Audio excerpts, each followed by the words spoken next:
안녕하세요. 반갑습니다. 각자 소개를 하기 전에 제가 먼저 소개를 하도록 하겠습니다. 고이프라고 해서요. 글로벌 오픈 이노베이션 포럼에 대한 부분들을 저희가 이제 셋이 모여서 같이 책을 쓰고 이번부터 유튜브를 진행하게 됐습니다. 저는 마청을 맡은 호서대학교 벤처기술 창업대학원 이주혁 교수입니다. 반갑습니다. 각자 소개 잠깐 해주시죠. 네, 반갑습니다. 저는 이제 B2B 사업개발 전문 투자사를 운영하고 있는 송종화라고 하고요. 저도 이제 같이 이렇게 만나서 모임이 돼가지고 같이 책을 쓰게 됐는데요. 자세한 소개는 인사하고서 좀 진행하겠습니다. 반갑습니다. 자, 우리 최성환 대표님 소개해 주시죠. 네, 안녕하세요. 전 2080 벤처스 최성환 공동대표라고 합니다. 저희 회사는 글로벌 오픈 이노베이션도 이제 컨설팅도 진행을 하는 회사고요. 그리고 미국에 본사를 둔 글로벌 엑셀러레이터이자 투자사이기도 합니다. 잘 부탁드립니다. 네, 환영합니다. 저희가 이제 글로벌 오픈 이노베이션을 하면서 국내에 실제적으로 오픈 이노베이션이 활성화되어 가고 있기는 한데 국내에 저자가 쓴 책이 단 한 권도 없었어요. 제가 그래서 이 두 분의 글로벌 플레이어를 모시고 책을 쓰자라고 권했습니다. 그래서 책을 쓰면서 저희들끼리 단합도 되고 국내뿐만 아니라 해외는 이런 사례도 있구나, 이렇게 진행하는구나, 그래서 알게 된 것들도 굉장히 많이 있거든요. 그런 내용들을 여러분이랑 유튜브를 통해서 공유를 하고 여러분의 회사의 성장도 도움이 되긴 하지만 지역사회에도 이게 굉장히 도움이 될 거라 생각이 듭니다. 그래서 공공기관이나 지자체 그리고 기업 모든 사람들이 다 듣고 적용할 수 있는 부분들을 좀 하나씩 만들어가면 좋겠다는 생각이 들었습니다. 자, 지금부터 이 책에 대한 소개를 하기 이전에 이분들에 대해서 조금 더 자세한 소개를 하도록 하겠습니다. 우리 센터에 계신 송정화 대표님부터 본인 소개에 대한 부분들을 간략하게 해주시면 좋을 것 같은 게 오픈 이노베이션에 대한 경험에 대한 중심으로 이야기해 주시면 좋을 것 같아요. 네, 반갑습니다. 저는 원래 UC 버클리에서 이제 화학을 공부했다가 졸업을 할 때쯤에 돼서 이제 뭘 해야 될까 고민을 하고 있었는데 사실 저보다 너무 천재들이 많아가지고 화학과 교수는 내가 할 수 없겠다라는 생각을 했었는데 그때 우연찮게 이제 미국 삼성에 종합기술원 산하에 이제 연구소가 있었어요. 그래서 그 연구소에 이제 오픈 이노베이션 팀이 새로 생긴다 그래가지고 혹시 여기에 지원해 보겠냐라는 이제 제안을 받았는데 그게 몇 년도였어요? 그게 2010년도고요. 그거 2010년도에 삼성이 이제 오픈 이노베이션을 거의 처음 도입해서 그 미국에 이제 R&D 센터를 만들어서 이제 해외에 있는 현지 대학들이랑 산학 협력을 하려고 만든 이제 조직인데 그때 꽤 뉴스 많이 나왔어요. 네, 그래서 사실 이제 그 헨리 체스브로 교수의 이제 오픈 이노베이션 개념은 2003년부터 도입이 됐으니까 사실 그 시기에 얼마 안 돼서 바로 또 연구소 설립을 했어요. 근데 이제 그 연구소는 이제 산학 협력 목적으로 한 거고, 근데 이제 그 산학 협력에서 좀 이제 종합기술원이나 DMC 연구소 이런 곳에서 좀 더 이제 기업들과도 할 수 있지 않을까. 그러면 이제 신기술을 좀 뭐가 있을까를 찾아볼까 하는 목적으로 이제 오픈 이노베이션 팀이 생긴 거고요. 그래서 그때 처음 생겨서 그러면 이제 이쪽에 좀 할 수 있는 사람이 좀 보강이 되어야겠다 해서 현지 채용으로 좀 이제 들어가게 됐는데 그럼 현지 채용 들어가신 거예요? 네, 현지 채용으로 이제 거기 이제 학생 기자로 어떻게 운이 좋게 그때는 학부생이었어요? 이렇게 학원생? 학부 졸업하고 졸업하자마자? 졸업해서 이제 학생 기자로 OPT라는 게 있어요. 옵셔널 프랙티컬 트레이닝이어가지고 이제 학생 기자로 1년 정도 일을 할 수 있는 비자가 있는데 그걸로 해서 이제 운 좋게 와서 일 좀 해봐라 해서 갔다가 이제 원하는 조건들이 좀 까다로웠거든요. 근데 이제 이공계 출신의 논문 특허 볼 줄 알고 영어랑 한국말 둘 다 원어민이었으면 좋겠다. 왜냐면은 온갖 이런 영문으로 된 자료를 전부 이제 정리해서 영문으로도 보고를 해야 되고 한국에 있는 임원분들 다 보고를 해야 돼요. 그러니까 결국에는 이게 한글로도 다 할 수 있어야 되는데 문제는 한문도 잘했으면 좋겠다. 그래요? 근데 이제 제가 중학교 때 좀 이제 한문을 당시 교육 시스템을 보면 이제 맞으면서 한문을 배우다 보니까 그래서 한문을 좀 잘했어요. 본인이 퀄리파이한 걸 너무 증명을 잘해서 어쨌든 인재다라는. 그래서 운 좋게 이렇게 들어갔는데 거기서는 이제 하던 일이 이제 10년 뒤에 삼성이라는 그룹이 어떤 기술을 소싱해서 그러면 어떤 기술을 사업화해야 되느냐, 그러면 그걸 하기 위해 어떤 전략을 가져야 되냐, 이런 거를 처음에 하다 보니까 그 당시에 이제 예를 들어서 서버의 하드웨어 테크놀로지가 어떻게 흘러갈 거냐라는 이제 주제가 있었어요. 그래서 저한테 이제 떨어진 과제였는데 그 당시만 해도 이제 패러럴 컴퓨팅이 막 떠오르던 시기였어요. 그러다 보니까 이제 FPGA에서부터 여러 가지 패러럴 컴퓨팅이 가능한 이런 시스템들이 반도체 칩들이 나왔는데 그 중에 대체 뭐가 이제 패러다임을 잡을 거냐 10년 뒤 라는 걸 이제 주제로 줬었는데 그때 어렵다. 거기 실리콘밸리에 있는 그 회사들을 제가 그냥 다 콜드콜링을 했어요.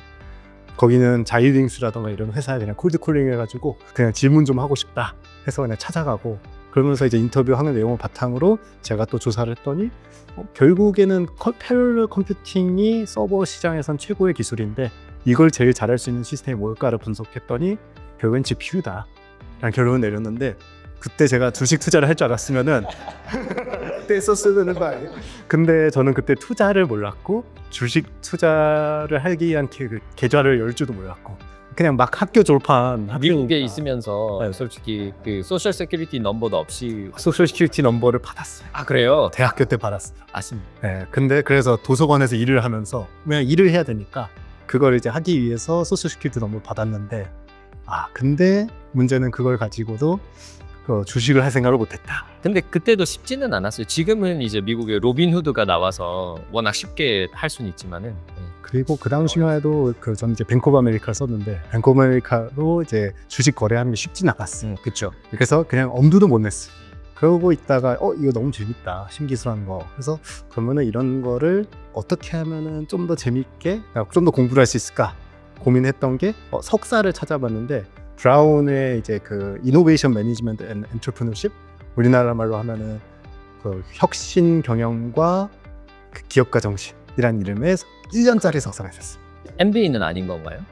MBA가 아니고 공학 석사예요. 아, 그러면 이 공학 석사를 하면은 군대도 해결이 되겠구나 라는 생각이 있었어요. 사실상 굉장히 전략적인 선택이었는데 그래서 이제 이런 스타트업들에 대한 걸 이제 하면 좋겠다 해서 벤처 창업을 하는 이런 석사를 이제 제가 가게 됐는데 1년 동안 이제 이제 이공계 출신들 뽑아가지고 이 사람들한테 이제 회계, 재무, 그다음에 특허법, 기업법, 그리고 실제로 이제 시장 조사하고 이걸 어떻게 마케팅하고 이런 것들 다 배워가지고 그 1년 동안 창업을 하는 코스예요. 그래요? 그래서 1년 동안 저는 이제 반신마비, 송아마비 아동을 위한 그 재활치료용 게임 컨트롤러를 만드는 이제 창업을 했었는데 저희가 이제 아쉽게도 저희 팀 4명이 마지막 졸업 발표 때 졸업 심사를 이제 IR로 해요. 그럼 이제 동네 VC들이 와서 이제 심사를 했는데 구두로 투자 약속을 받았어요. 그러면은 만점이에요. 졸업할 때 만점을 받는 건데 저희가 그 만점을 받아놓고서 저희 팀원 4명이 전부 다 외국인이었거든요. 전부 미국에 학생 비자로 있는 외국인이었어요. 그러다 보니까 그 자본금이 5억이 있어야 기업을 법인 설립할 수가 있는데 그 5억이 없어서 이걸 일단 설립을 해야 투자를 받을 수 있는데 투자를 받을 매체가 없는 거예요. 자본 설립 비용이 왜 이렇게 비싸요? 왜 그 이렇게 높아? 저희가 이제 이민 비자가 있잖아요. 그래서 이민 비자 중에 이제 투자 비자. 투자 비자가 있어요. 5억 원 정도 투자를 하면은 영주권을 주는 비자가 있는데 그걸 해야지 사실상 가능한 거예요. 그 외국인이니까 비자적인 문제가 있죠. 그래서 법인을 설립을 못하니까 그러면 이제 미국인이 한 명이 들어와서 해야 되는 건데 그렇다고 저희 팀에 내면 한 명을 더 껴서 CEO 시키기는 좀 그렇고 그래서 저희는 이거를 포기를 하고 옆 팀에 넘겼죠. 그래서 옆 팀에 있던 미국 친구가 이제 이걸 받아서 좀 사업하다가 시원하게 말아먹었어요.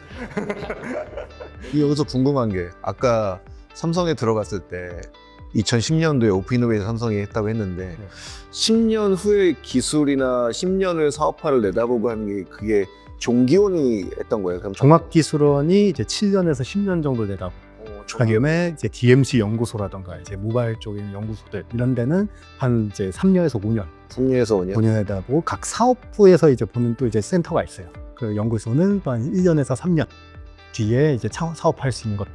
각 사업부는 당장 먹거리에 대한 부분인 거고 그래서 DMC는 한 3년에서 한 5년, 요 7년 사이인 거고 그리고 7년에서 7년, 10년은 이제 종합기술원에서 아예 산학협력이든 그러면 이제 미국에서 이제 유수 대학교에 연구소에 누가 있는지 그래서 그것 때문에 제가 이제 호구 조사하는 것도 많이 했었어요. 연구소 하나에 어떤 교수님이 하는 연구소에 어떤 학생들이 있는지 어떤 연구가 대표적인지 그다음에 어떤 특허가 있는지 그럼 여기는 펀딩을 누구한테 받았는지 그 여기에 한국인 학생은 누가 있는지 그러면은 그 한국인 학생들의 컨택 포인트가 나중에 찾아냈어요. 나중에 스카웃을 하기 위한 그러면은 이 10년 뒤 기술이니까 그럼 나중에 한 너네 졸업할 때쯤에 졸업하면은 삼성으로 데려와서 또 이제 이 친구들이 이 안에서 또 이제 내재화하는 또 전략을 가지고 있는. 삼성은 오래전부터 미래에 대한 부분들을 정말 차근차근 준비를 하고 있네요. 궁금한 게 저는 그 대표님 그때 일하셨을 때 네. 이제 10년에 대한 로드맵을 좀 많이 보셨을 거잖아요. 그렇죠. 네. 그때 세웠던 전략에서 네네. 이제 이 부분은 생각했던 대로 흘러가고 있다. 기술이라고 하는 것들이 뭐가 있을까요? 사실 남이 한 건 제가 잘 모르고, 남이 한 걸 제가 다 볼 수는 없으니까. 한 번. 제가 한 것 중에는 아까 말씀드린 GPU. 네. 14년이 지나서 이제 엔비디아가 최고 주가를 찍었죠. 그래서 그 당시 이제 엔비디아냐 AMD냐, 그 당시 ATI였죠. 이름이 AMD가 아니라 ATI였죠. 누가 먹을 거냐의 문제였는데 어쨌든 엔비디아가 먹을 수밖에 없었어요. 사실 저희 이제 게임 한참 할 때마다 지포스를 잃을 수가 없었어요. 그래가지고 그것도 있었고, 결국엔 디지털 월렛이라는 게 상용화가 될 거다라는 해서 지금 삼성페이. 이거는 사실 제 뒷단에서 제가 그 석사 끝나고서 다시 삼성에 돌아왔었거든요. 그래서 거기서 이제 투자 심사역을 그때 한 3년 반 정도 더 했었는데, 그때 이제 그 삼성페이에 들어가는 이제 루페이라는 뉴욕에 있던 스타트업이 있었는데, 그거에 대한 기술 실사를 일부 제가 진행했었던 거예요. 그래서 그 전에 보고서 냈던 게 디지털 월렛에 냈었는데, 그대로 그거에 대한 투자도 진행을 하시더라고요. 그리고 그때 또 제가 했던 것 중에 몰리큘러 이미징 모델리티스라고 해가지고, 그 당시에 이제 저희가 엑스레이나 뭐 CT나 MRI 이런 거 하면은 잘 안 보이잖아요. 그럼 이제 이걸 더 잘 보이기 위해서 어떤 이제 바이오 마커 같은 걸 넣는다던가 하는 이런 기술들이 있는데, 그럼 이 기술들이 어떤 게 이제 대세가 될 거냐, 그런 전략 보고서 쓴 게 있어요. 그때 이제 했던 게 이제 뭐 PET, CT부터 해가지고 여러 가지 이제 있는데, 그때 요 보고서를 보고서 사실 종기 원장님이 갑자기 출장 오셨어요. 그러더니 얼마 지나지 않아서 갑자기 삼성이 메디슨을 인수하고, 갑자기 또 보스턴 바이오립이 생기고, 그리고 바이오 로직스가 생기고, 바이오 에피스가 생기고, 그렇게 약간 나비 효과처럼 이렇게 가더라고요. 그래서 뭐 그걸 제가 했다라고는 말을 못할 것 같고. 출발점에 있었다는 얘기예요. 그쵸. 그 당시에 GPU에 대한 부분들을 갈 거를 미리 알았으면 엔비디아랑 협업이나 엔비디아의 전략적 투자나 이런 부분을 할 수 있었는데 움직임은 별로 없었던 것 같아요. 실제로 이제 삼성이 이제 서버 산업에 그렇게까지 투자를 하지는 않은 것 같아요. 그 이후로. 그러니까 결국에는 이 여러 가지를 만들어 놓고, 그래서 100가지에 대한 조사를 시켜 놓고, 그 중에 우리는 요 20개에 집중을 할 거야, 이런 식으로 접근했다고 보면 될 것 같아요. 자, 그러면 자기소개 좀 길어지긴 하지만 이 전체 과정 내용이니까 그 이후로 어떻게 좀 오픈 이노베이션 관련된 일을 어떻게 진행하셨는지 잠깐 소개를 좀 더 해주세요. 그래서 이제 돌아와서 이제 석사 끝나고 돌아와서 투자 심사를 할 때는 이제 그때는 주로 했던 게 미국에서 선진 기술을 갖고 있는 스타트업들을 발굴해서. 그때는 그 퓨처플레이에 계셨던 거죠? 아니요. 네. 아직 삼성에 있어요. 삼성에 있을 때? 그때 이제 저는 이제 기술 실사만 전문적으로 좀 했는데, 그때 이제 실리콘밸리에 있는 보통 이제 시리즈 A 정도 기업들을 이제 찾아서 발굴하고, 그들의 이제 기술이 얼마나 말이 되느냐를 검토를 하고, 제가 이제 했던 거는 내부에 이걸 내재화를 어떻게 할지 내재화 전략 짜는 것까지 좀 진행했었는데, 사실 이제 그 오픈 이노베이션 제대로 하려고 그러면은 결국에는 이 기술이 얼마나 좋든 상관없이, 그러면 이거를 내부에 있는 어떤 사업부에 어떻게 붙여서 어떻게 사업할 거냐까지 나와야 되잖아요. 그럼 이제 그거에 대한 간략한 안이 나와야 되는 거예요. 그러면 그때 안이 나오고 나서 인큐베이팅을 내부에서 했어요? 아니면 외부에서 하셨어요? 어떻게 하셨어요? 이게 그 당시 예를 들어 스마트띵스라는 게 있잖아요. 스마트띵스 같은 경우도 이제 원래 있던 스타트업에 그 내부로 저희가 파트너십을 시작했다가 결국에는 인수를 했어요. 인수를 시하고 나서 다 그러면 그 당시에 실리콘밸리에 있는 그 엑셀레이터 사무실이 있는데, 그들이 이제 그쪽으로 같이 M&A가 되면서 같이 들어오게 되는 거예요. 그래서 그 안에서 이제 독립적으로 활동을 하다가 그게 이제 삼성 스마트띵스로 이름 바뀌고, 그런 식으로 한 것처럼 삼성페이도 마찬가지고요. 삼성페이도 이제 루페이랑 협업을 하다가 투자를 했다가 아예 인수해버리고, 그런 식으로 이제 진행을 한 거고. 그래서 그 당시에 이제 이번 기술들을 이제 한국의 사업부에다가 이제 모아가지고 데모데이 같은 것도 같이 진행을 했었고, 그래서 그런 일들을 이제 하다가 저는 이제 한국으로 왔죠. 딴 건 아니고 이제 그때도 이제 학생 비자로 일할 수 있는 기간이 끝나서 딱 3년 반 딱 채우고 돌아가야 돼가지고 이제 한국에 왔고, 그래서 한국에서는 이제 반도체 회사에서 병역특례를 했었는데, 거기서도 이제 오픈이노베이션이 없었죠. 여기는 오픈이노베이션 개념을 아예 없는 회사죠. 근데 결국에는 이제 이 회사가 성장을 하기 위한 신성장 동력이 필요한데, 이 신성장 동력이 필요한 게 결국 오픈이노베이션이어서, 말은 오픈이노베이션이라는 말을 붙이지 않았지만 거의 7년 동안 제가 마케팅 팀장 하면서 오픈이노베이션 방식으로 일을 계속했어요. 어떻게 보면 이제 우리 반도체 회사 안에 또 부족한 기술들을 외부에서 좀 소싱해오고, 그럼 이제 그 근본적인 기술들인데 우리 내부적으로 문제점이 있는 부분들은 뭐 이런 이제 인도 기업들부터 해가지고 프랑스 기업들 이런 데 다 타진해 가면서 검증해보고 이게 단순하게 한번 라이센싱하고 끝나는 게 아니라 그럼 우리가 앞으로 이런 라인업이 가져갈 거고 이런 로드맵을 가져갈 건데 그러면은 너네가 지금은 이런 IP를 하나 만들어줘. 그 다음엔 이런 IP가 필요해. 이런 것들 저희 로드맵을 같이 공유해주면서 같이 이제 키워나가는 걸 좀 했었고요. 그 당시에 또 이제 그 대표님의 이제 개인적으로 이제 투자를 또 관심이 있으셔가지고 회사 차원의 투자를 저희 어떻게 마케팅 팀 소관이 아니잖아요. 근데 이제 그거에 대한 이제 해외 스타트업 투자를 제가 이제 담당해서 네, 미국에 있던 집사에 화나신 거 아니에요? 뭐 어떻게 보면 이제 대표님하고는 이제 계속 그런 관계로 이제 있는데 그래서 지금 이제 미국에 있는 이제 선진 기술 갖고 있던 이런 반도체 회사 하나에 굉장히 특이한 기술을 갖고 있었어요. 저희가 일반적으로 반도체에서 쓸 때 그 저희가 클락이라 그래가지고 그 시간을 재는 시계가 있어요. 그러면 이제 그 클락을 써가지고 그 시계에 맞춰서 전자신호를 하이냐 로우냐를 몇 미리세컨드에 줄 거냐 이걸로 통신을 다 한 거란 말이에요. 그래서 디지털 신호라는 게. 근데 이 개념을 클락이라는 개념을 없애버렸어요. 시계란 개념을 없애버린 이제 방식으로 만든 거예요. 그래서 얘가 되게 특이한 게 이 신호들이 이렇게 게이트를 만들어 가지고 여러 개가 도착하면 다음 신호 넘긴다. 그러니까 그냥 말 그대로 전압을 올리면 그냥 속도가 빨라져요. 완전 신개념이었던 거예요. 이게 되게 독특하네요. 마케팅 팀장을 하면서 해외 스타트업에 투자를 한다는 거 지금 말이 안 되는 거긴 한데 대표님이 어쨌든 해외에 대한 부분들은 신뢰를 다 하셨다는 얘기는 그 부분에 대해서. 근데 해외도 그렇지만 결국에는 이제 기술, 네, 이게 말이 마케팅 팀이고 실제로는 이제 전략 기획부터 상품 기획 그리고 영업 직전까지 사업 개발 결국엔 다 해야 되는 거예요. 그러니까 쉽게 얘기하면 고투 마켓이잖아요. 마케팅이라는 펑션이라기보다는 스타트업에서 얘기하는 고투 마켓에 가까운 걸 하신 거죠. 사실 이제 어떻게 보면은 제가 중소기업을 다니게 된 게 저한테 되게 행운이었던 게 굉장히 많이 배울 수 있었다. 거기 중소기업이 아니라 중견 아니었어요? 중견이 되었죠. 네, 제가 다니는 중에 중견까지 되었죠. 분위기 키웠다는 얘기네. 꼭 그렇게 말 수는 없지만 일전을 했다. 네, 일전을. 그 해외 바이어 매출 한 230억 정도 제가 일조를 했고요. 국책 과제로 한 130억 정도 그 자금 소싱도 했고. 대표님이 좀 총애를 하셨을 것 같은데. 되게 아쉬워하셨는데 저도 이제 아직까지도 이제 대표님하고 친하게 지내고 가끔 연락 드리면서 이제 찾아뵙고 하고 있어요. 지금은 이제 나중에 개투자 만드셨다고 엊그제 얘기했어요. 네네. 개투자의 LP로 이렇게 좀 모셔야 될 것 같은데. 개투자 모시고 싶은데 요즘 힘드실 거예요. 아 그래요? 좀 요즘 반도체 특히 비메모리 반도체 시장이 이제 국내가 사실 약해요. 해외에 비해서. 그래서 지금 이제 굉장히 힘들어하고 있는 상황이라서 조금 이제 힘드실 거고. 오케이, 그럼 거기까지 다니시고 난 다음에는 그 뒤로는 완전히 스타트업 생태계에 진입을 하신 거죠? 그러면 이 일을 한 7년 정도 해보다 보니까 네. 완전 이제 올드 테크놀로지 하는 곳에서 이거를 새로운 기술을 도입한 걸 해보는데 결국엔 저도 이제 개인적으로 한계를 느꼈어요.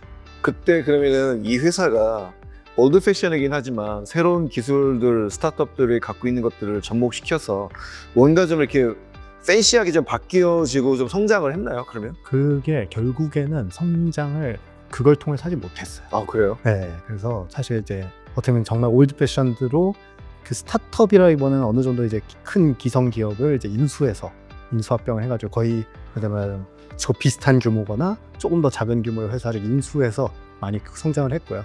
이렇게 스타트업도 이제 해왔던 거는 결국에는 이제 마지막에 이게 부족했던 게 탑다운으로 이런 실무자를 보강할 수 있어야 되는데 그런 게 잘 이루어지지 않았어요. 그래서 예를 들어서 이런 회사 이제 AI 반도체를 해야 되는데 네네. AI 반도체가 반도체만 잘한다고 되는 게 아닌 거잖아요. 그럼 이제 결국에는 이제 AI를 쓰는 고객 입장에서 이 소프트웨어를 어떻게 짤 거냐, 환경을 어떻게 구성할 거냐, 이걸 다 갖춰야 되는데 그 부분에 대한 어떻게 보면 내부 이해도가 어떻게 보면 이제 대표님은 이거 필요한 거는 이해를 하셨는데 사실 이제 내부 실무자들끼리는 그럼 이게 왜 필요해? 왜 이런 데다 쓸데없는 돈 써야 돼? 약간 이런 게 되는 거죠.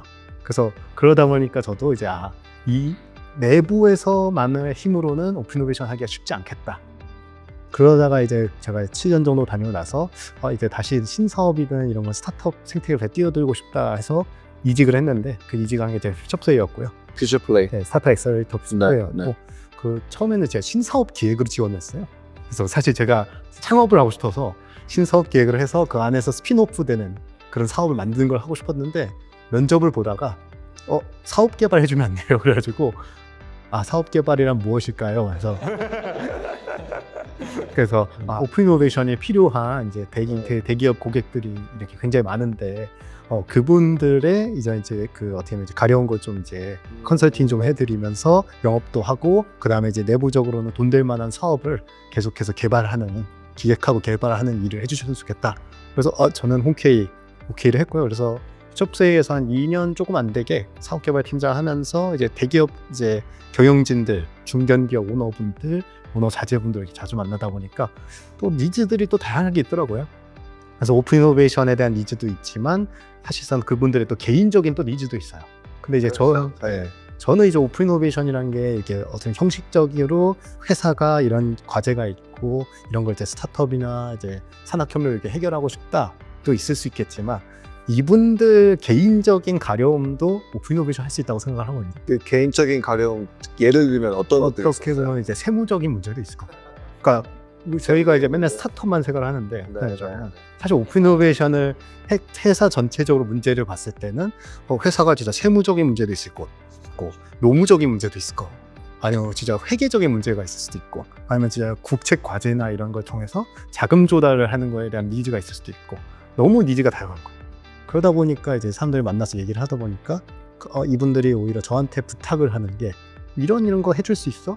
라는 걸 하시고 스타트업 대표님들 반대로 팀장에서 이런 데 연결해 줄 수 있어요?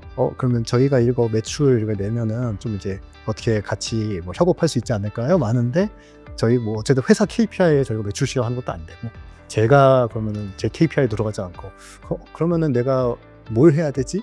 하다가 결국에는 그럴 바에는 그냥 내가 창업을 해야겠다. 차라리 이 가려운 걸 긁어줘야겠다. 그래서 지금의 B2B 사업 개발을 전문적으로 하는 투자사인 인시디어라는 회사를 만들었고요. 그래서 인시디어 인사이드 아이디어 딜 합쳐가지고 내부에서 아이디어를 짜서 딜을 발굴한다. 그래서 아까 얘기했던 이런 어떻게 보면 내부자들만의 그런 자기네 VOC 자기들이 갖고 있는 가려움을 얘기를 하면 그거를 해결해주는 회사를 하겠다. 해서 지금 이제 창업을 하고 유망한 스타트업들의 이제 사업 개발을 도와주면서 이제 필요한 곳들에 대한 이제 B2B 고객들 연결해드리고 그 고객들 입장에서는 제가 무료로 컨설팅 해드리니까 그러다 가려운 걸 말씀하셨을 때 이거는 이 스타트업을 해결할 수 있겠는데 하면은 그분들을 연결해드리고 거기서 이제 매출이 나면 매출 쉐어를 받는 그런 구조로 일을 하고 있고요. 그 비즈니스 디벨롭먼트를 하면서 OI를 갖다 붙이는 거네요, 실제로. 그렇게 해서 저희가 봤을 때 이거 진짜 괜찮은 스타트업은 제가 이제 개인 투자 적응하면서 여기서 투자를 또 따로 아예 일종의 컴퍼니 빌딩 프로그램도 같이 하시는 거고. 그래서 창업 기획자로서 제가 투자하면은 뭔가 이제 규제도 많고 이제 어렵고 해서 그렇죠. 저희는 사업 개발을 도와주는 회사인 거고 투자 자체는 개인 투자 조합으로 진행하고 있어요. 투자하시는 거 나중에 좀 소개해 주시면 다른 분들에게도 좀 도움이 되지 않을까 싶습니다. 오케이, 감사합니다. 우리 최성원 대표님 워낙 해외에서 오래 사셔가지고 일본에서도 사시고 미국에서도 사시고 글로벌 하셔가지고 한국에서 사는 것보다 오히려 해외가 더 많지 않아요? 요즘에 좀 따라잡고 있어요. 네. 절반 정도네. 네, 코로나 터지고 이제 한국 와서 계속 살고 일은 해외 일을 많이 하지만 한국에서 일단 거주를 하고 있기 때문에 좀 많이 따라잡고 있고요. 그리고 군대도 갔다 왔거든요. 아 그래요? 네. 몇 달 전에 갔지. 군대 갔다 왔습니다. 그래서 저는 이제 소개할 때 글로벌 시리즌이라고 이제 글로벌 저는 초등학교 때까지 한국 부산에서 이제 나와서 중학교는 한 달 정도 하고 이제 캐나다에 있었어요. 캐나다에 있었구나. 네, 밴쿠버에서 고등학교 졸업까지 있다가 제가 고등학교에 있으면서 이제 또 어리다 보니까 저는 부모님하고 떨어져 있었거든요. 그래서 있다 보니까 약간 그 서양인들 특히 백인들이 무시하는 경향도 있었어요. 약간 놀리거나 이런 것들이 있어서 그래서 거기에 대한 이제 좀 안 좋은 생각이나 이런 것도 있기는 했었어요. 그리고 일본 대학이 이제 저희 고등학교에 와서 설명회를 했었는데 너무 좋더라고요. 그래서 리츠메이칸 APU라고 이제 외국인이 반, 일본인 반인 학교가 있어요. 그래서 그 학교에 대한 설명을 듣고 너무 좋아서 그리고 이후에는 아시아가 계속 크겠다.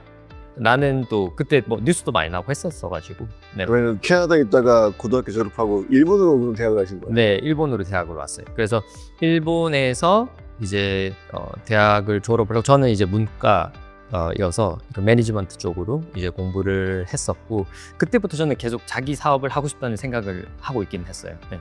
어릴 때부터, 전 초등학교 때부터 난 내 사업 해야지 라는 생각을 계속 하고 있었는데, 크면서 계속 바뀌긴 하더라고요. 아, 이 사업을 해야겠다.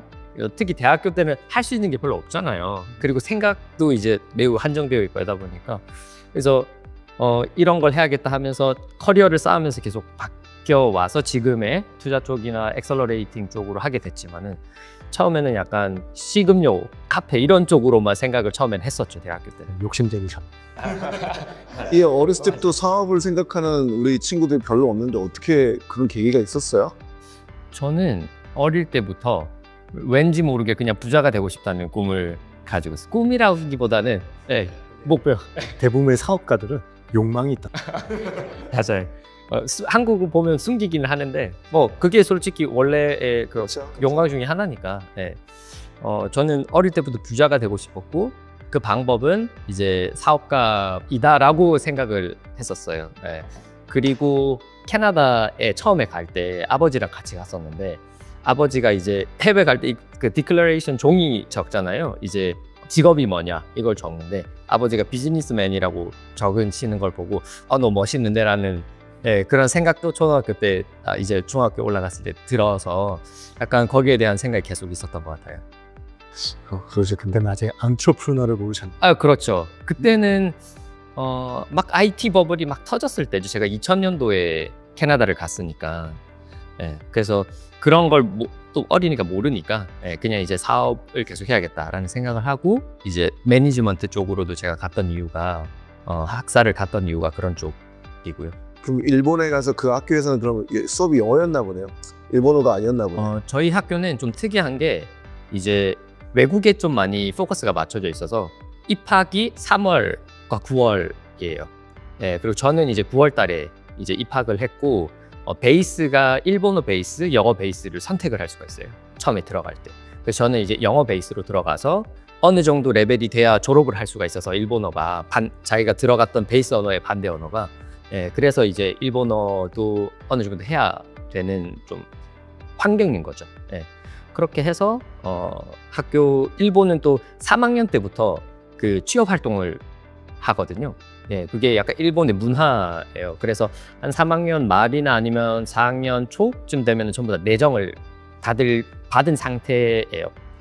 미국도 비슷한 것 같아요. 미국도 그렇죠. 주니어 때부터 이제 알아보기 시작하고 인턴하기 시작하고, 맞아요. 갑자기 3학년 때 중간에 갑자기 인턴 갔다 오고, 그리고 이제 학기 쉬고 한 번씩. 맞아요. 그럼 졸업 끝나고 나면 여기 정직원 채용하는 거 내정돼 있고. 맞습니다. 그럼 졸업하시고 나서는 그러면은 대기업에 들어가신 거예요? 아니면은 엑셀러레이팅 쪽 스타트업 쪽으로 들어가신 거예요? 어떤 길을 걸었어요? 처음에 들어갔던 회사가 일본 도쿄 상장 일부에 있는 이제 상장사였는데, 제가 이제 대기업 후지츠라든지 이런 데 대기업에도 내정을 받기는 했었어요. 그런데 이제 그 회사를 선택한 이유가, 중견기업이죠. 그 회사를 선택한 이유가, 다른 일본 대기업들은 저는 이제 특히 해외 사업이나 해외 사업 진출 이런 데 관심이 많았어서 처음에 신입으로 들어가도 그쪽으로 내정을 받고 싶었어요. 그런데 일본의 대기업들하고 얘기를 해보니까 뭐 3년 이상 뭐 영업이나 아니면 회사에서 정해주는 직장을 하고 이제 해외로 갈 수 있는 기회가 생긴다라고 하는 거예요. 3년에서 5년을 해야. 너무 시간이 아깝잖아요.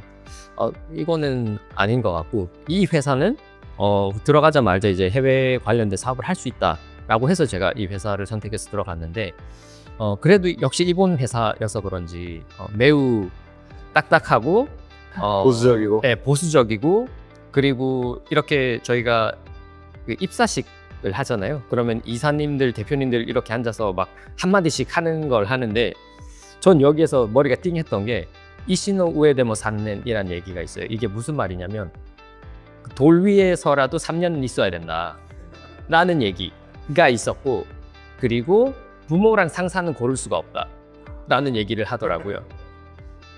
그래서 저는 왜? 라는 생각이 먼저 들었어요. 군사불체, 지사불체 이런 느낌. 맞아요. 그런 얘기를 해서 일단 군대는 나왔으니까 이해는 하죠. 이해는 하는데 나는 그 길을 가고 싶지 않은 거예요. 그래서 이 회사는 안 되겠다 라고 생각을 하고 사람들이 많이 주변에서 말렸지만 거의 이제 1년도 안 돼서 나와서 컨설팅 회사를 들어갔어요. 네, 그래서 일본에 있는 경영 컨설팅 회사를 들어갔고 이 회사는 일본의 댄스라는 회사가 있는데 네, 마케팅이나 미디어나 이런 걸 거의 장악을 하고 있는 회사고요. 이 회사에서 이제 출자를 한 컨설팅 회사인데 다 했었어요. 뭐 M&A도 했었고 뭐 시스템 인테그레이션 컨설팅도 했었고 해외 사업 진출, 뭐 신사업 개발 이런 거 다 했었는데 저는 운이 좋았는지 나빴는지 모르겠지만 프로젝트마다 전부 다 다른 프로젝트를 했었어요. 네, 그래서 토요타 보쇼쿠라는 회사가 있었는데 여기에서는 IT 컨설팅을 했었고 메이지라는 회사는 이제 인도 사업 진출 메이지 저희가 아는 그 식품 신품는 그걸 했었고 미쓰비시 케미컬 쪽은 이제 M&A 쪽을 했었고 이렇게 다양한 걸 하다 보니까 미쓰비시 케미컬에서 이제 골프 샤프트 이런 걸 하셨어요. 그래 관심을 가졌어요. 저는 이제 시스템 인테그레이션 회사, 자회사 M&A 하는 그 프로젝트에 있었는데 어쨌든 다양한 걸 하면서 배우는 게 너무 많았지만 그리고 막 3일 집에 못 가고 하는 컨설팅 그렇죠. 교수님도 해보셔서 잘 아시겠지만 어쨌든 딜리버리를 해야 되고 또 이제 클라이언트를 대상으로 하고 탑층을 대상으로 이제 또 컨빈스도 해야 되고 하다 보니까 공부해야 될 것들도 너무 많고 그리고 이게 어느 순간 자료 만드는 게 일이 되더라고요. 그렇죠. 그렇죠. 원래 컨설턴트의 숙명은 덱질이잖아요. 맞아요. 네, 그래서 덱질을 너무 많이 하다 보니까 이게 그러니까 저는 어쨌든 계속 내 사업을 하고 싶다는 그게 있어서 내가 여기에서 성장이 어느 정도 더 가팔라질까를 생각을 했을 때 여기에서 더 가는 건 좀 아닌 것 같다. 그리고 컨설팅이라는 사업으로 성공하고 싶지는 않은 생각이 들더라고요. 일단 인적으로 하는 일이다 보니까 스케일러빌리티가 확장성이 적잖아요. 각각 개개인의 능력이 맞아요. 바로 반영이 되는 거예요. 네, 그리고 이걸 예를 들어서 IT 같은 회사는 하루아침에도 뭐 몇억, 몇십억, 몇천억이 될 수가 있는데 매출이 컨설팅 그렇지가 않으니까 그래서 그런 부분에서 이건 좀 아닌 것 같다 생각을 해서 다음 뭐 할까를 하다가 스웨덴하고 덴마크에 이제 본사는 거긴 2개를 둘 수가 있더라고요. 어쨌든 그 양국가의 본사를 둔 이제 회사 프루슈라는 이제 음료 브랜드 스타트업이에요. 에 들어가서 정말 산업군이 굉장히 다양해요. 네, 산업군이 저는 좀 다양하게 경험을 했었어요. 그래서 이 회사는 이제 그 북유럽에서는 브랜드로서는 넘버1이었는데 아시아는 진출한 적이 없었고 이제 아시아 진출 첫 번째 멤버로 이제 제가 조인을 해서 고투마켓을 했었고 일본이 첫 번째 타깃 국가였어요. 어쨌든 그 선진국이기도 하고 100% 과즙으로 만든 스무디였거든요. 병으로 된 스무디인데 가격대가 있다 보니까 어쨌든 일본이라는 나라의 사람들이 그래도 이제 월급도 높고 이런 소비도 가능한 또 국가기도 하고 그때 트렌드가 또 푸찌 제이타크라고 해서 이게 일본어인데 푸티가 약간 작은이라는 프랑스 말에서 프랑스어 푸티. 근데 일본은 이제 푸티라는 발음이 아니라 푸치라고 하는데 제이타크는 이제 좀 그 럭셔리한 거예요. 그러니까 작은 럭셔리, 사치 이런 말인데 400엔, 뭐 500엔 정도 하는 거는 어쨌든 큰 돈은 아니지만 작은 사치로 할 수 있다. 경기 불황 때 립스틱 잘 팔리는 거죠. 맞아요, 맞아요. 맞아요. 그래서 그걸 타깃으로 해서 이제 관동 지역에 많은 리테일 숍에 깔렸고 이게 그래 1년도 안 되게 해서 1억 엔의 매출이 났으니까 한 한국 원으로는 10억 원 정도 매출이 몇 개월 만에 났어요. 여기서 질문. 지금 그 브랜드가 한국에 진출해 있나요? 한국에 잠깐 왔다가 한국인 지금은 더 이상 판매는 안 할 거예요. 그러면 사실 여기서 사업 기회가 보이잖아요. 요즘 이제 그죠 해외에서 잘 나가는 소위 잘 나간다는 브랜드가 있으면 한국에 가져와가지고 마케팅 잘해서 잘 파는 분들이 있거든요. 많죠. 네. 많죠. 그래서 아마 우리 영상 보시고 저 요거 딱 기억하시면은 그거 사가지고 어떻게 보면 러시 같은 경우가 대표적인 거잖아요. 맞아요. 네, 러시 같은 것도 우리나라에 도입해가지고 굉장히 지금 커졌는데 여성 대표님이 굉장히 잘하시는 것 같아요. 네. 그런 전략들도 하셨다는 얘기네요. 네, 맞아요. 그리고 이 회사가 또 브랜드만 하진 않았고요. 이 회사의 좋았던 점은 진짜 그 ESG가 뭔지를 보여주는, 서스테이너빌리티가 뭔지 보여주는 회사였었어요. 그래서 덴마크나 스웨덴 이런 유럽 쪽의 대학들에서도 그 강의 오퍼가 많이 와가지고 그 저희 이제 PR 헤드가 강의도 많이 다녔고.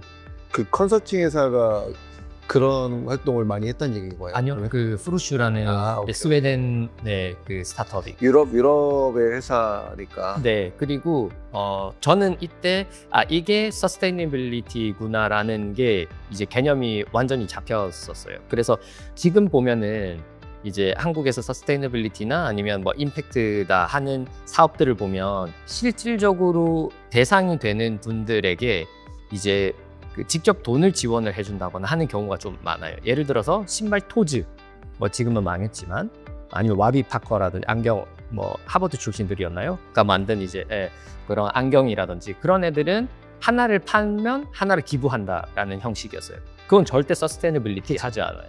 서스테이너블 하지 않고 임팩트도 적고요. 근데 이 회사는 어떤 걸로 이제 서스테이너빌리티를 지켰냐면 100% 과즙인 그 스무디를 만드는데 여기에 들어가는 제품의 60% 이상이 이제 개발도상국에서 오는 게 아니면 우리는 만들지 않는다. 그러니까 실질적으로 우리가 많이 팔면 팔수록 그들이 더 잘 살아진다. 근데 이걸 그냥 가설만 세워서 하지는 않고요. 실질적으로 매년 클라이언트들이나 미디어를 데리고 그 농장을 방문을 해요. 실증을 다 한다는 얘기네. 네, 그래서 과테말라도 많이 갔어. 저는 이제 태국을 갔었는데 저희 그 일본의 로손이라는 이제 클라이언트를 데리고 타이를 갔었는데 태국이나 뭐 다양한 국가를 다니면서 이제 이들이 변화하는 걸 보여주는 거예요. 그래서 처음에는 주변에 별로 없던 제 말 그대로 빌리지였는데 이제 도로가 생기고 학교가 생기고 병원이 생기고 이 사례들을 대학이나 이런 데서도 많이 이제 스터디도 하고 했었던 회사예요. 저도 창업 강연하고 그러면은 맨날 강조하는 게 자기의 밸류체인 안에 이 플레이어들이 다 돈을 버느냐, 다 돈을 벌지 못하면 지속 가능성이 없다는 강조 되게 많이 하는데 맞아요. 그걸 진짜 실천을 하고 있는 회사. 네. 그래서 이걸 겪으면서 저는 많은 또 회사들을 보지만 ESG 회사예요, SDG 회사예요, 임팩트 회사예요 해서 보면 대부분 까보면 그렇지 않은 경우가 많거든요. 그런 경우에는 저한테는 너는 그건 아니니까 패스. 그러니까 지금 종이 빨대가 딱 그런 이슈잖아요. 맞아요. 환경을 위해서 종이 빨대 바꿨는데 이거 자체가 딱히 친환경이 다 아니라 산타. 맞아요. 네. 그래서 뭐 테슬라의 경우도 그렇죠. 문제가 되는 거는 전기차 배터리를 만들 때 드는 그 오염. 그렇죠. 예. 그게 엄청난데 대신 이걸 10년인가 15년 타면 그게 상쇄가 되는. 사실 태양광도 같은 이슈인 것 같아요. 그러니까 태양광 패널을 만들고 패널을 폐기하는데 그 폐자재가 오염도가 엄청나게 높거든요. 그거랑 비슷한 것 같고 사실 근데 스웨덴 회사라 했잖아요. 근데 북유럽이 전반적으로 좀 그런 것 같은 느낌 들거든요. 북유럽이 굉장히 강하죠. 네, 북유럽이 아예 서스테이너빌리티에 대한 부분들이 굉장히 강하기 때문에 이쪽 분야에 대해서 실질적으로 기준을 정해놓고 그 기준을 통과하지 못하면 이제는 이제 공급망 실사법에 대한 부분들이 진행이 되기 때문에 탄소 배출권을 사야 돼요. 탄소 배출권을 산다는 얘기는 가격 경쟁력이 없어진다는 얘기가 똑같거든. 아마 맞아요. 내년부터 바로 적용되지 않나요? 내년부터 진행이 되죠. 네, 유럽에다가 이제 국내에서 생산한 거 하려면은 이제 어느 정도 탄소 배출량을 보고를 해야 되고 그 회계가 되지 않으면은 배출권을 사서. 근데 이게 스콥 3가 적용이 되면서 공급망 실사법도 같이 진행이 되다 보니까 국내 기업들은 할당량 시장이 아니라 할당량이 아닌 그냥 자발적 탄소 배출권 이 시장에 대한 부분을 더 들여다볼 수밖에 없어요. 어차피 사야 되거든. 맞아요. 그래서 이것도 좀 말이 많기는 해요. 디벨롭 돼야 되는 거긴 하지만 탄소 배출권을 산다라는 것 자체가 예를 들어서 제 친구도 스타트업을 하는 친구가 있는데 몽골의 그 산림을 만들어서 여기에서 나는 이제 탄소 배출권을 이제 대기업에 팔 수 있게 하는 발행하시는 거네. 발행하셔서 파시는. 그 프래그먼트 인베스트먼트의 스타트업을 하는 친구가 있어요. 제가 물어봤어요, 친구한테. 근데 이거는 그냥 대기업이 지네가 탄소 배출권에서 이제 탄소를 계속 내는데 방법을 몰라서 딴 데서 그냥 사가지고 그냥 상쇄시키는 거 아니냐. 맞대요. 근데 대기업이 지금 서플라이 체인에서 탄소 배출권을 줄이고 하려면 엄청난 투자가 들어가야 된다는 거죠. 예. 그렇기 때문에 지금 당장 하기는 어렵다. 그래서 사실 밑에 이제 1차 벤더, 2차 벤더, 3차 벤더들한테 탄소 배출권을 구매하라고 하는 경우도 생기는 것 같더라고요. 예. 어쨌든 그렇게 해가지고 저는 이제 서스테이너빌리티에 대한 이제 개념이 좀 잡혀서, 그리고 이 회사가 핀란드의 대기업 페이저 그룹이라는 데 매각이 됐어요. 예, 그래서 저는 이때 스타트업이라는 개념을 잘 몰랐었어요. 그래서 그게 몇 년도에 그쯤? 이게 2014년, 5년 뭐 이때쯤일 거예요. 예. 그래서 저는 그때는 이제 컨설팅을 하다 보니까 약간 스타트업의 개념이나 이런 걸 그렇게 잘 몰랐던 거죠. 예, 그래서 그때 회사 내에서는 에쿼티나 이런 부분도 이제 대기를 하고 있었는데 직원으로서 에쿼티를 못 받았었어요 그때. 예, 그래서 회사가 매각이 되고 나중에 들어보니까 너무 아쉬운 거예요. 그래서 다음 회사는 내가 좀 에쿼티를 받을 수 있는 데로 가야겠다 해서 일본의 이제 벤처 회사를 갔어요. 예, 그래서 일본의 벤처 회사에서는 했던 게 이제 CRM이나 마케팅 오토메이션 툴 같은 걸 또 다른 걸 하셨네. 네, 맞아요. 또 다른 거예요. 그래서 기존 제품에 대한 이제 관리도 했었고, 그리고 신제품을 이제 하고 싶어 하셨었어요, 대표님이. 그게 어떤 거였냐면, 저희가 인사이드 세일즈라고 이제 콜드 콜링이나 만약에 이런 걸 하면 어쨌든 전화나 아니면 컴퓨터로 이제 콜링을 하잖아요. 그러면 이 내용을 보이스 투 텍스트로 이제 텍스트로 변경을 시켜서 이 대화가 이제 저희가 영업 콜을 하면 반트를 묻잖아요. 버젯, 뭐 어토리티, 니즈, 타임, 벤트를 물어보는데 이걸 잘 물어보고 있는지에 대한 이제 카테고라이제이션을 이제 하고, 만약에 B가 빠졌다고 하면 B를 물어보세요 라고 해주는 이제 그런 사스 서비스를 이제 했었죠. 여기서 약간 이제 그 CEO 입장에서 생각하면 굉장히 사악하게 쓸 수도 있을 것 같아요. 그렇죠. 요 직원 자꾸 반트에서 저희 비 빼먹네?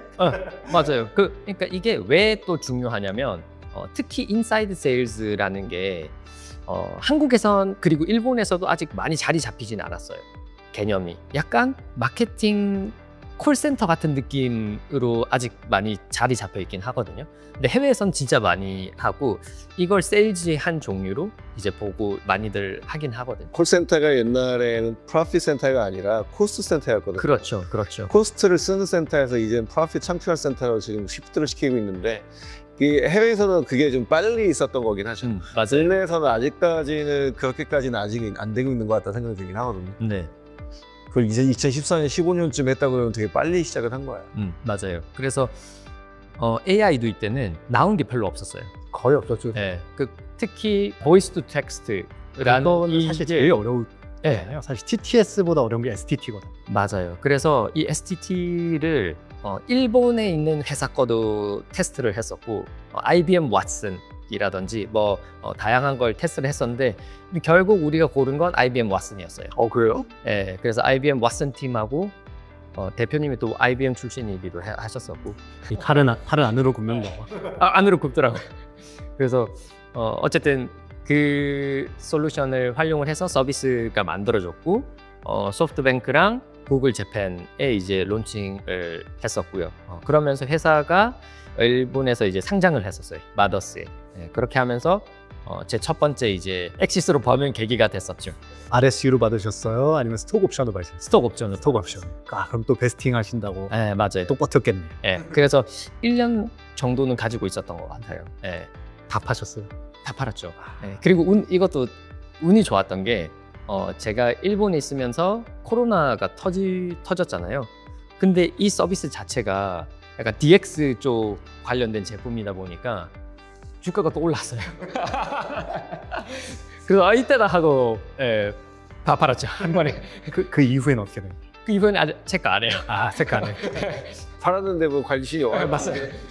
이게 항상 팔고 나서 자꾸 들여다보는 사람들이 있어요. 팔고 나면 잊어야 되는데. 잊어요. 볼 시간도 없고. 그러고 나서 10배 울고 그러면 또 배 아프니까. 컨설팅 회사에서 어쨌든 다양한 것들 예, 경험하고 배우고 그러고 나서 스타트업에 가서 엑시트 경험하고 네. 그 다음에 본격적으로 엑셀러레이팅에 뛰어든 거는 뭐 언제쯤이신 거예요? 네, 그 회사를 다니면서 이제 제가 선택이 뒤로에 놓여 있었어요. 다음 커리어로 뭘 할지에 대해서 어쨌든 계속 사업은 하고 싶다는 마음 계속 깔려 있었고 그 중에도 사업은 하긴 했었어요. 그래요? 예, 한국에 있는 친구들하고 이제 스타트업도 했었고 저는 이제 리모트로 일을 하긴 했지만 예, 그러면서 이제 약간의 성공과 실패도 경험을 했었고 이걸 하다가 다음 커리어를 뭘 할지를 생각을 했는데 두 가지 길이 있었거든요. 첫 번째는 아예 이 일본을 떠나서 새로운 환경으로 가는 것과 일본에 계속 남으면서 내가 했던 거에 대한 이제 경력이나 아니면 이제 네트워크나 이런 걸 살려서 할 수 있는 무언가였는데 그 후자에서 바로 이제 입질이 오기는 했었거든요. 네, 뭐 컨설팅 쪽으로 이제 좀 해서 도와주면 뭐 다른 사람들의 연봉을 뭐 몇 달 안에 벌 수 있는 이런 프로젝트들이 막 들어오긴 했었는데 네. 근데 잘 안 했고 저는 이제 실리콘밸리에 대한 또 꿈이 있었기 때문에 이거는 한번 살면서 가봐야 되지 않나 라고 해서 이제 MBA라는 걸 매개체로 해서 샌프란시스코를 갔었죠. 그래서 저는 공부는 관심이 없었어요. 근데 원래 MBA가 그런 거 아니에요? 맞아요. 맞는데 공부 진짜 열심히 한 친구들이 많아요. 저는 어쨌든 컨설팅을 했기 때문에 이제 그렇죠. MBA에서 하는 공부, 뭐 오퍼레이션, 파이낸스, 어카운팅 뭐 이런 것들은 다 배운 거. 배운 거고 터치도 했던 것, 뭐 라이트하지만 터치를 했던 것들이기 때문에 공부보다는 이제 저는 학교 첫날부터 샌프란시스코가 네트워킹의 장이잖아요. 진짜 하루에 3개에서 5개씩 네트워킹. 진짜요? 그래서 한 달 정도 하다 보니까 저는 또 제가 더 열심히 했던 이유가 뭐냐면 가정적인 이제 그 이유도 있었고 더 열심히 해야 되는 모티베이션도 있었고 같이 봤던 MBA 친구들은 친구들이나 아니면 뭐 가족들이 전부 다 그 주변에 살고 있는 사람들이 많았어요. 그래서 좀 마음이 편했는데 저는 아는 사람이 한 명도 없었거든요. 그래서 이걸 내가 개발시키지 않으면은 뭐 어쩔 수가 없으니까 그 개척을 하자 해서 진짜 네트워킹 이벤트 미친 듯이 다녔고. 그럼 네트워킹 이벤트는 거의 한국 사람들이 아닌 아니요, 저는 완전 미국인 백인들만 있는 곳을 집중 공략. 예, 한국인들이 있는데 이런 거는 생각 없이 그냥 무조건 다 갔어요. 그냥 네. 다. 그냥 다 다니고 그리고 샌프란시스코에 한국인들은 그렇게 많이 없어요. 그래요? 그 실리콘밸리 쪽은 이제 그 사우스베이라고 밑에 쪽은 좀 많고 거기에서 자기네들만의 커뮤니티를 만들기는 했지만 저는 거기엔 별로 관심이 없었어요. 저는 이제 진짜 이들만의 리그에 들어가고 싶었어요. 그렇기 때문에 이제 전 열심히 했었고 한 달 만에 인턴을 잡을 수가 있었어요. 원래는 불법이에요. 하면 불법이에요. 하면 안 돼요. 학생 비자라서? 학생 비자고 이게 맞아요. 근데 MBA 후반쯤에는 이제 비자가 나와서 괜찮은데 OPT가 나와서 괜찮은데 근데 학교 초기에는 하면 안 돼요. 근데 저는 이제 소셜 시큐리티 없을 때. 맞아요. 근데 저는 그런 게 무슨 상관이냐. 뭐 어떻게 할 거예요? 내가 그리고 돈도 이제 안 받는 걸로 해서 현지 이제 더 벌트라는 엑셀러레이터가 있는데 이제 코워킹 스페이스도 크게 하고 엑셀러레이팅도 하는 회사였고 이제 거기에 특히 한국의 스타트업들을 미국에 진출시키는 이제 그런 엑셀러레이션 프로그램이 있어서 거기에서 이제 역할을 하면서 엑셀러레이팅을 시작을 했었죠. 그리고 나서 거기에서는 한 한국 기업들 배치 2개 정도 했었나? 그러고 나서 이 회사보다는 좀 더 이름 있는 회사로 가고 싶다라고 해서 그 마인더 브릿지 그 엑셀러레이터에 이제 인터뷰를 보게 되고 들어갔죠. 그 약간 거기가 오픈 이노베이션에 특화되어 있는 이제 엑셀러레이터잖아요. 맞아요. 제가 다른 회사들도 좀 많이 보기는 했는데 오픈 이노베이션에서 이제 전문성을 이 정도로 가진 곳은 거의 없다고. 그래요? 우리가 알고 있는 오픈 이노베이션을 잘하는 회사들이 많이 있기는 하잖아요. 그 중에서도 최 대표님 오실 때 글로벌 플레이어 중에 제일 잘한다, 탑 3에 딱 꼽는다면 어디를 꼽으시겠어요? 이름을 얘기하기가 좀 그렇습니다. 이거 얘기해야 이 사람들이 알지. 근데 못하는 회사들은 유명하지만 못하는 회사들도 잘 알고 있습니다. 그런데 얘기를 하기가 말하면은 안 돼요. 맞아요. 그래서 얘기하기는 좀 그래서 저도 어딘지 알 것 같은데. 그런데 배지하고 대표님 보시기에 그래도 이 회사는 오픈 이노베이션을 제대로 알고 있고 제대로 하고 있는 것 같다. 오히려 직접 말씀하시지 말고 제가 말씀드릴게요. 근데 사실 마인더브릿지가 굉장히 저도 참고를 많이 했어요. 그러니까 사실 제가 이제 퓨처플레이에 있을 때 저희가 이제 오픈 이노베이션 프로그램 계속 기획을 하면서 이거에 대한 어떻게 보면 근거 자료가 없잖아요. 없지. 네, 그러면 이제 근거 자료, 통계 자료 이런 걸 찾아야 되는데 검색을 해보면은 나오는 게 마인더브릿지, 비슷한 MTB. 그래서 MTB라고 로고 찍힌 게 계속 나오더라고요. 그래서 저는 그때 여긴 뭐 하는 곳이지 하고 조사를 해보니까 되게 좋은 회사구나. MTV랑 딴 데인 줄 알았어. 자전거에 근데 어떻게 이렇게 만났는데 마인더브릿지에 계셨던 에이펙에서 본부장 하셨다 그러고 이런 인연이 하고 이제 그렇게 해서 가까워진 거죠. 자, 마인더브릿지 잘하는 거 알겠고 그럼 넘버 2, 넘버 3는 넘어가시죠. 오케이. 그건 넘어가시죠. 여러분이 그냥 알아서 판단하시고 우리 송 대표님 보기에는 어땠는데? 진짜 잘한다 생각하는 데가 있어요. 뭐 어떤 관점을 말씀드릴까요? 기업 그냥 진짜 오리지널리티하게 잘하는 데가 있고 돈 버는 걸 잘하는 데가 있고. 아 근데 이게 어려운 게 회사마다 서비스들이 좀 다양하기는 한데 이제 오픈 이노베이션에 대해서 이제 전문성을 가지고 하느냐 아니면 전문성을 가지고 있지 않지만 잘 이제 돈을 버느냐 하는 회사도 꽤 많아서 참 평가하기가 되게 어렵긴 해. 맞아요. 왜냐면 또 오피스별로도 또 달라. 글로벌 오피스가 있는 회사들이 대부분이기 때문에 오피스별로 또 역량도 다르기 때문에 대신에 이제 본사에 갖고 있는 철학이라든지 역량에 대한 부분들의 응집도를 보면은 조금은 이렇게 갈리긴 한다 생각은 들어. 사실 이게 관점이 여러 가지인데 저는 이제 예를 들어서 제가 다녔던 퓨처플레이 입장에서 얘기를 해보면은 그 결국에는 딴 게 아니고 FI적 관점으로 봐요. 엑셀러레이터 입장에서는 사실 SI적 관점을 평가할 방법이 없어요. 엑셀러레이터 내에서는 그거는 그 호스트 기업이 평가할 일이지. 그래서 사실 저희 입장에서 봤을 때는 그럼 그 엑셀러레이터가 이 오픈을 잘했느냐 못했느냐는 결국 여기서 같이 찾아낸 스타트업이 결국 얼마나 성공했느냐, 그럼 밸류가 얼마나 올랐느냐, 이거 보는 것밖에 방법이 없는 것 같긴 하거든요. 그래서 그런 면에서는 퓨처플레이 내에서도 굉장히 성공적이었던 것들이 있고 그렇게까지 성공을 못했던 것도 있고 한데 반대로 또 이제 어떤 것들은 많이 해요. 싸게 많이 하는 것들도 있어요. 근데 싸게 많이 하면은 어쨌든 타율은 내려가는데 그 중에 예를 들어서 20개를 발굴하면은 한두 개가 대박 나면은 이걸 다 커버를 치는 거예요. 그렇죠. 네. 그러니까 사실 엑셀러레이터의 그 사업 원리 자체를 그냥 거기다 접목을 한 거예요.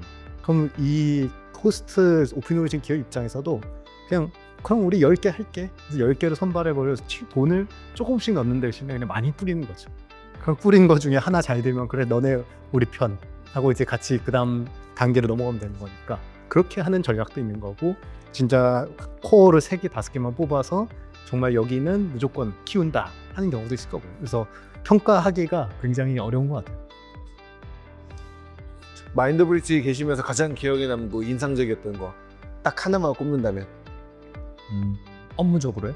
업무적으로. 업무적인 업무적인 거 아닌 게 있어요? 업무적인 거 왜가 있어요? 뭐 이제 개인적인 스토리가 있나요? 그 제가 말하는 업무적인 건 여성분이 있으셨나요?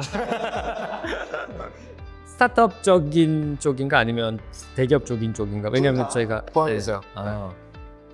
일단 제가 했던 일은 어쨌든 저는 아시아 지역을 담당을 했었기 때문에 많은 아시아 지역에 있는 대기업 정부기관하고 이제 커뮤니케이션이 많았고요.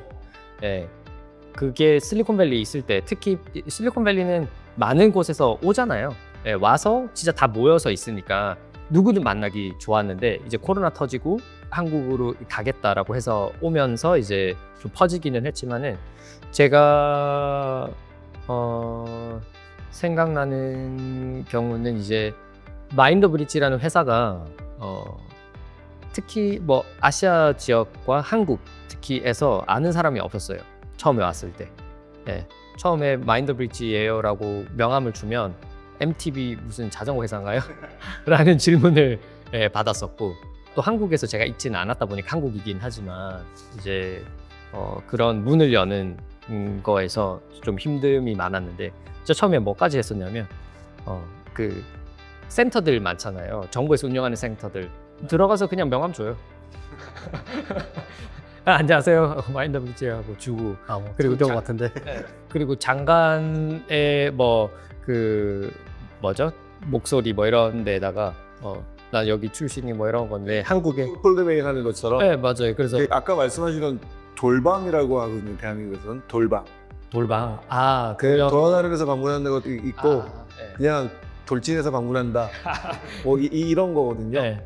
그 옛날에 빌딩 타기라고 이야기했어요. 빌딩 꼭대기에서 내려오면서 그냥 문 주고 들어가가지고 안녕하세요 누굽니다. 이 명함 주고 나오고 하는 거의 그 보험 영업 아니에요? 보험 대역을 많이 그렇게 했었죠. 이런 것도 했었고요. 할 수 있는 방법들을 다 썼죠. 마인드브리지에서 시킨 건 아니죠? 아니에요. 근데 이제 KPI가 있다 보니까 네. 간혹 또 시거네요. 또 이제 실적 중심의 회사다 보니까 실적을 내는 게 중요하니까 야성이 있으시네 대표님. 어쨌든 KPI로서 넣지는 받았고 이걸 어떻게 할지는 나의 판단인 거고. 맞아요. 그리고 이제 코로나기도 했고 이전에 만났던 한국 분들도 이제 연락을 해서 만나기도 하지만 많이 이제 팀을 옮겨졌거나 이게 순환 근무를 하다 보니까 대기업에 다니는 분 순환 근무 해버리고 정부 계신 분들도 순환 근무 해버리고 원래 알았던 컨택들이 다 사라져버린. 예, 그래서 이제 그걸 개발하기 위해서 진짜 다양한 방법을 써서 이제 컨택을 만들고 활동을 하다 보니까 회사의 이름을 아는 사람들이 이제 많이 좀 생겼어요. 그래서 지금은 마인드브리지 하면 그래도 스타트업 생태계에서는 아는 분들이 좀 많으시더라고. 그게 이제 제일 좋았던 게 아닌가. 어떻게 보면은 좋은 회사 실리콘밸리는 그런 회사에 딱 들어가서 나는 이렇게 착 할 줄 알았더니 맞아요. 돌방을 한다라는 게 이게 상상이 안 가긴 하거든요. 여러분 어떻게 보면 대한민국에는 지금 기업들 중에 직원들 뭐 있는 기업들 중에서 돌방을 한다고 생각해 보면은 이거는 한 사람이 거의 없거든. 그거 했다라는 것 자체가 태도하고 마인드 자체가 이건 진짜 박수 쳐줄 만하다는 생각이 들어요. 감사합니다. 그래서 저는 뭐든지 사람은 해낼 수 있다라는 생각을 가지고 있어요. 네. 기업가 정신 있으시네. 헝그리 해야 된다 어쨌든. 헝그리 하시네. 그렇게 해서 이제 회사를 한 5년 정도 다녔어요. 예, 그래서 초고속 승진하기도 했고요. 처음에는 인턴으로 시작했었죠. 인턴으로 시작했다가 GM of 아시아, 그러니까 본부장급이 됐다가 나중에는 Managing Director of Asia, 그러니까 뭐 대표? 이사? 아시아 총괄 디렉터 하셨죠. 맞아요. 예, 그래서 그까지 갔는데 어쨌든 언제나 제 사업을 하고 싶다는 욕망이 있었고, 그리고 이제 다양한 생각을 했었죠. 저도 이제 뭘 해야 되나, 내가 가진 건 뭐고 할 수 있는 건 뭐고 이런 생각을 하다가 이제 지금 2080 벤처스, 2080 벤처스를 같이 만든 친구들을 만나게 되었고, 이 친구들과도 얘기를 하다 보니까 이제 친구들도 그 글로벌에서는 탑 엑셀러레이터 출신들이거든요. 그래서 탑 엑셀러레이터들이 이제 미국 출신들이니까 미국에서 정말 잘하는데 아시아에 오면 약간 어려운 경우들이 많아요.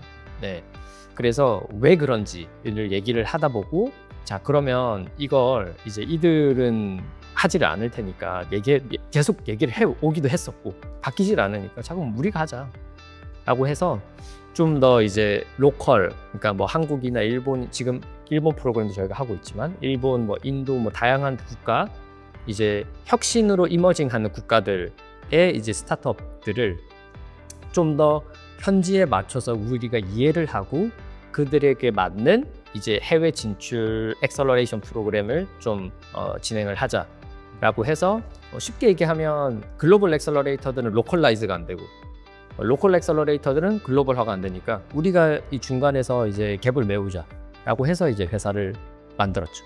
네. 그래서 2022년에 만들고 저희가 밸리데이션을 했어요. 바로 이제 풀타임은 하지는 않고, 어쨌든 저희도 이제 이게 되는지 안 되는지도 모르니까 그러니까 한번 테스트 좀 해보다가 2023년에 이제 풀타임으로 다 전환을 해서 이제 사업을 하고, 지금은 팀원이 한 20명 정도 됩니다. 늘었네요 많이. 네, 지금 좀 여기저기서 여기저기 국가에서 많이 활동을 하고 선구구 단위 아니에요. 아니 저도 올해는 한국보다는 해외 출장이 좀 많아서 해외를 좀 많이 다니고 그래서 해외 어디 좀 많이 프로젝트 하세요? 지금은 이제 저희가 일본 프로젝트를 이제 시작을 했어요. 그래서 효고현 고베시에서 이제 하는 프로그램인데 SDG가 이들의 이제 하나의 큰 팀이에요.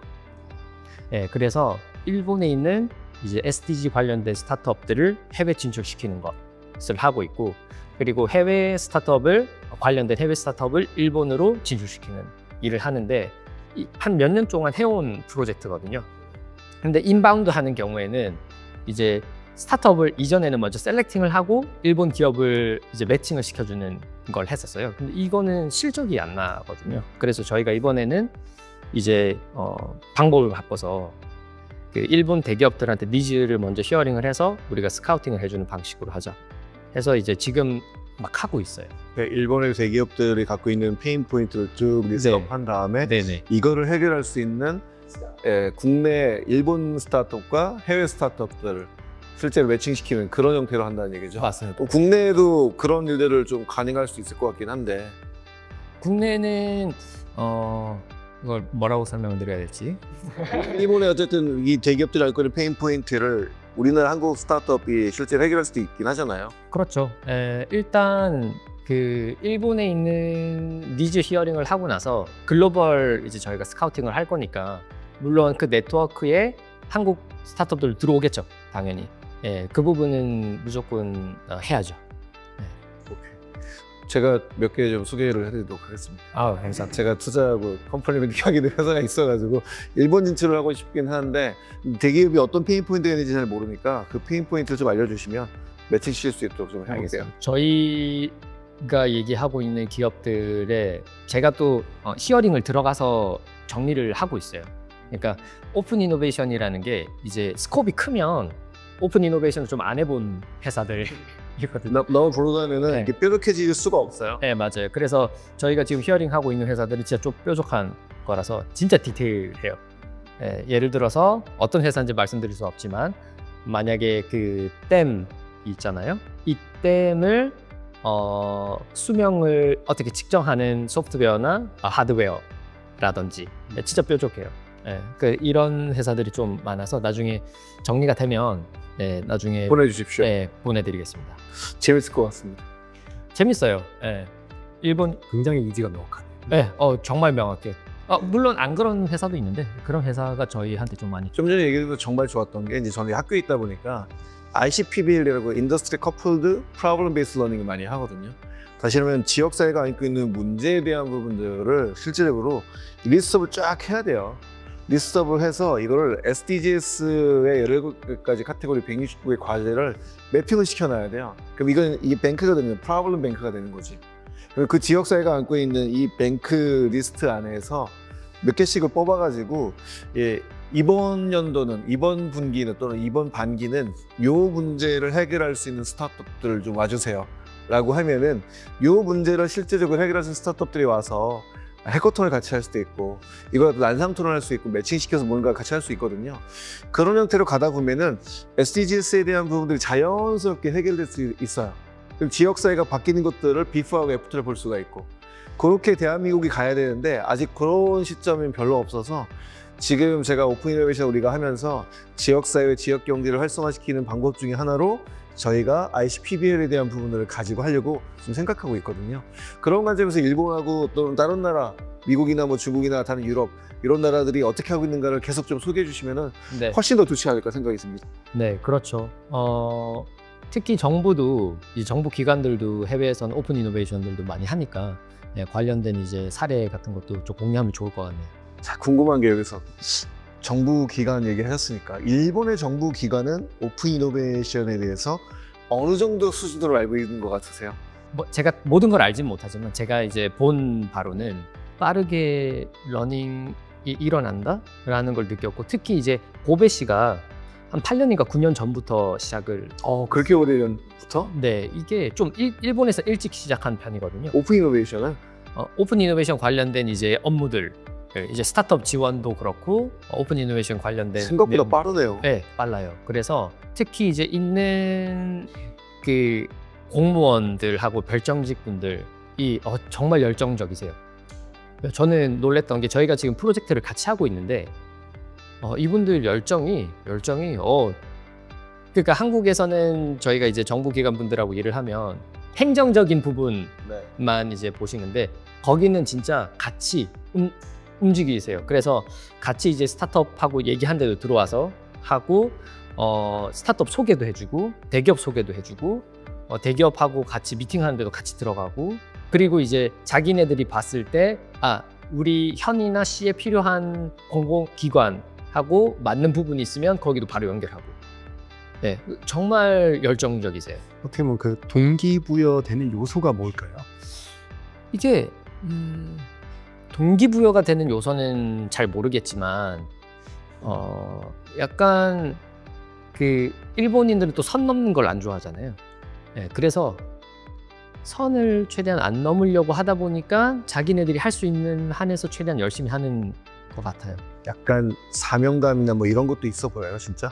네, 있어 보이고. 그래요? 네, 그러니까 약간 일본인들의 그 특이한 그 모노즈쿠리 정신, 네. 네, 그런 것들이 이제 그런 디테일에서도 좀 많이 발현이 되는 것 같고 그리고 정부가 이전에는 그렇게 예산을 이쪽에 많이 안 썼는데 이제는 좀 많이 쓰기 시작해서 최근에 엄청 쏟아붓고 있더라고요. 네, 저는 이번에 IVAS라고 일본의 최대 컨퍼런스가 있어요. 수시텍 말고 수시텍은 이제 민간에서 하기도 하지만 정부 기관의 입김이 좀 많이 들어간 건데 IVS는 이제 진짜 민간에서 하는 거고 교토에서 하는데도 사람들이 그렇게 많이 올 줄 몰랐어요. 그렇게 성황하고 장소도 그렇게 좋지가 않아요. 그러니까 교토역에서 가깝지도 않고 지하철 타고 버스 타고 이동을 해야 되는 매번 3일 동안 하는데 그런데도 사람들이 꽉 차 있고 그리고 사이드 이벤트로 200개 이상 사이드 이벤트가 있더라고요. 그런 걸 보면서 일본이 이게 금방 이제 한국이 정부가 리딩을 해서 어느 정도 끌었는데 이제 성장을 계속 빠르게는 지금 못 하고 있는 상황이잖아요. 근데 일본은 약간 주춤하다가 확 더 빨리 커지겠다라는 생각이 좀 이번에 많이 들었어요. 가면서. 저희가 고이프를 하면서 지자체에 계신 분들, 공공기관에 계신 분들 좀 많이 초청을 하려고 합니다. 다시 말하면 일본에서도 똑같이 8년 전, 9년 전에 이런 일이 시작됐다는 부분들은 어떻게 보면 본인들이 안고 있는 한계점을 갖다 발견을 하고 혼자 해결할 수 없기 때문에 오픈 이노베이션을 통해서 다양한 주체들과 함께 협력해서 지금 유엔에서 이야기하는 컬렉티브 임팩트 또는 임팩트 컬렉티브 이런 형태로 진행된 것 같거든요.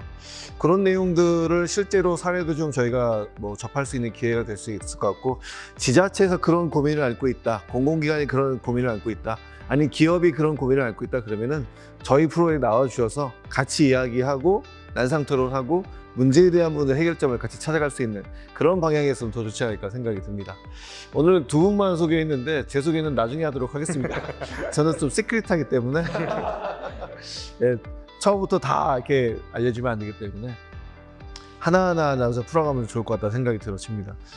간단하게 제 소개하면 저도 이제 최성환 대표랑 좀 비슷하긴 한데요. 저는 처음에는 은행에 들어갔어요. 은행에 들어갔다가 평생 이렇게 하면 재미없겠다 생각이 들어서 제 길이 아닌 것 같다.